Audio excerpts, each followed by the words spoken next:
Espanya, Espanya, Espanya, Espanya. Jo tinc 34 anys i vinc d'un barri humil. Quan jo era xicoteta se deia que el problema eren els gitanos, que no sabien conviure. Quan era adolescent era el mateix discurs, però aleshores el problema eren els llatinoamericans. Quan me n'ania a la universitat, el problema aleshores eren els romanesos.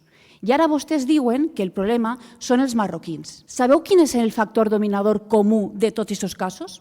Que a més sols es parla en el meu barri, en el meu codi postal, mai es parla en els barris dels rics, mai es parla en les urbanitzacions. El denominador comú no és l'origen, no és l'ètnia, és la pobresa, és la desigualtat, és la precarietat i és la falta d'oportunitats.